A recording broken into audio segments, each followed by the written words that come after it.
a little deeper into the what to do, and especially the government agencies. The Department of Labor and similar state and local level agencies investigate violations and enforce labor law on a wide range of workplace issues.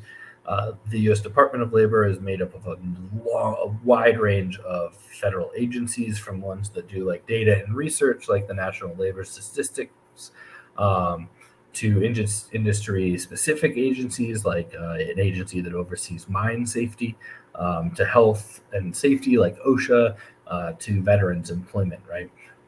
So the Department of Labor is a department that has, a couple dozen uh, kind of work and sector specific agencies that all work around, um, you know, protecting workers' rights.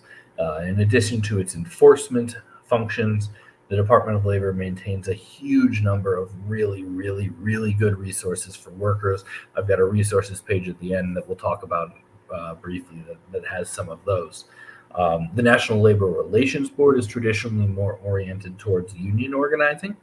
But that said, it also protects broad workers' rights. Which of these agents, like I said, it's a lot of it's situation specific, on which one of these agencies is actually enforcing the law that's being broken. Sometimes the law being broken is under the purview of the Department of Labor. Sometimes the law that's being broken is under the purview of the National Labor Relations Board or OSHA. So you need to figure out who you need to talk to. Generally, I would say that if you contact the Department of Labor and it's a workplace safety issue, they won't just say no. They'll say no. You need to talk to OSHA. So if you do go to the wrong one, the people working at these agencies, even in conservative places where you wouldn't think that they would have a strong, Department of Labor, the people who sign up to work at the Department of Labor tend to be allies to the workers, right? So even if you're in, Florida or Arizona, when you go to the Department of Labor, you're most likely gonna, now they may be underfunded and they may be undersupported, so they may not be horribly effective at their jobs, but they are generally going to be people who want to help you, that want to help you navigate the bureaucracy, to navigate the laws, and to advocate for yourself. But the National Labor Relations Board is the federal agency in charge with overseeing organized labor, which is union activity, and protecting workers' rights. It was established in 1935 by the National Labor Relations Act and is empowered to protect workers' rights to organize. Part of its role in overseeing union activity is the NLRB is who counts union votes when votes happen. So when Amazon workers in Staten Island or Starbucks workers across the country are trying to organize unions, when they have their vote of the employees of whether or not they should join, it's the NLRB that counts the vote and then oversees the election. Um, and I think it's really important for people to understand too.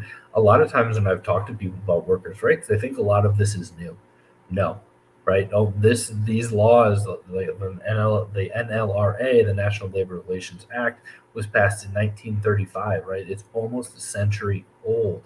That some of these baseline laws have been put in place, and things like you have to be paid for all the work that you do have been around, right?